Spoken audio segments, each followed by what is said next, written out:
তো বিশ্বনবী 40 বছর বয়সে ওহী পেলেন। ওনার ওহীর সূচনাটা ছিল আর রুইয়া সালেহা, সত্য স্বপ্ন। বুখারীর প্রথম বাবটা হচ্ছে বাব কাইফা কানা বাদউল ওয়াহি ইলা রাসূলিল্লাহ, আল্লাহ রাসূলের কাছে ওহীর সূত্রপাতটা কেমন হয়েছে শুনবেন। সর্বপ্রথম ছিল স্বপ্ন। উনি রাতে সুন্দর সুন্দর স্বপ্ন দেখতেন। আমরা স্বপ্ন দেখি না? কি স্বপ্ন দেখেন? মারামারি, হরতাল, হ্যাঁ, টাকা, আর কি দেখো তোমরা? জিহাদি। তো বিশ্বনবী স্বপ্ন দেখতেন আর রুইয়া as-সালেহা, সত্য সুন্দর স্বপ্ন। আর রাতের বেলা বিশ্বনবী যাই স্বপ্নে দেখতেন, দিবালোকের আলোর ন্যায় সকালে এটা সুস্পষ্ট হয়ে যেত। চিল্লা এখন সুবহানাল্লাহ। কারণ নবীদের স্বপ্নটা ওহী। নবীদের স্বপ্নটা কি? নবীদের স্বপ্ন যদি ওহী না হতো তাহলে একটা স্বপ্নের উপর ভিত্তি করে সাইয়েদনা ইব্রাহিম আলাইহিস সালাম ছেলের গলায় ছুরি চালাতেন না। এটা ওহী ছিল, এটা আল্লাহর পক্ষ থেকে স্পেশাল অর্ডার ছিল। চিল্লায় বলেন ঠিক কি না? তার মানে বিশ্বনবীর জীবনে প্রথম ওহীর সূত্রপাত হয়েছে স্বপ্ন দিয়ে।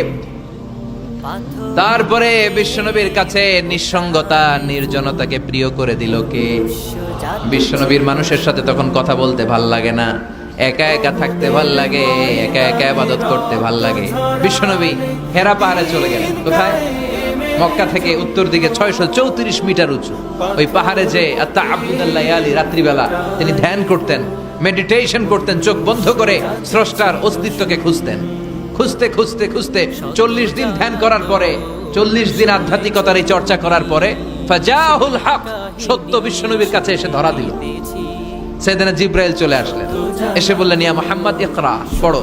জান্নাতের একটা রেশমি কাপড়ে সূরাতুল আলাকের 5 আয়াত লেখা, রেশমি কাপড়ের ভেতরে। ওই রেশমি কাপড়টা ধরে বিশ্বনবীকে বললেন, এই প্রথম বিশ্বনবী সাইয়েদনা জিবরাইলকে দেখলেন আর বললেন ইয়া মুহাম্মদ ইকরা, পড়ো। বিশ্বনবী বললেন মা আনা বিকারি, আমি পড়তে পারি না।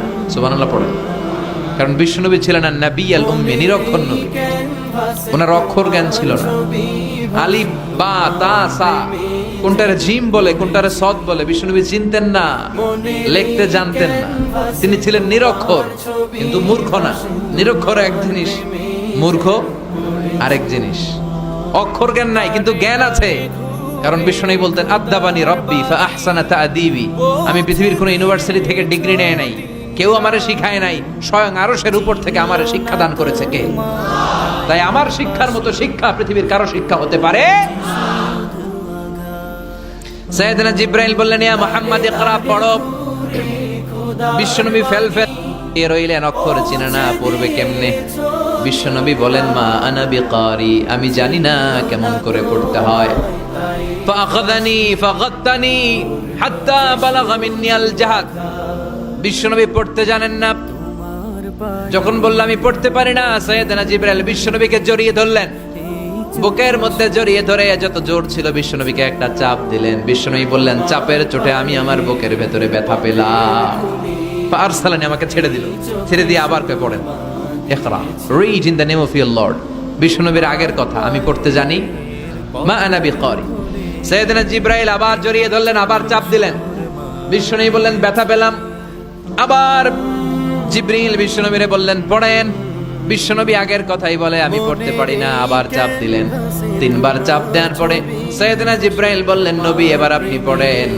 বিশ্বনবী এবার পড়তে আরম্ভ করলেন ইকরা বিসমি রাব্বিকাল্লাযী খালাক খালাকাল ইনসানা মিন আলাক ইকরা ওয়া রাব্বুকাল আকরাম আল্লাযী আল্লামা বিল কলম আল্লামাল ইনসানা মা লাম ইয়ালাম। পড়েন আল্লাহু আকবার। 3 বার চাপ দেওয়ার পরে বিশ্বনবী পড়তে আরম্ভ করলেন। সাইয়েদনা জিবরাইল এই 5টা আয়াত দিয়ে উধাও হয়ে গেল। এবার হেরা গুহার ভেতরে কেউ নাই, সাইয়েদনা জিবরাইল নাই, 5টা আয়াত দিয়ে চলে গেলেন। বিশ্বনবী 5টা আয়াত নিয়ে কাঁপতে কাঁপতে হেরা পর্বত থেকে নেমে এলেন। সুবহানাল্লাহ পড়ে। এই ওহীর ভাড়ে চাপে বিশ্বনবী কাঁপতে শুরু করলেন। এই প্রথম বিশ্বনবীর কাছে ওহীর রিফ্লেকশন, ওহীর ছোঁয়া, ওহীর ঝলকানি, ওহীর নূরানি তাজাল্লি বিশ্বনবীর হৃদয়ের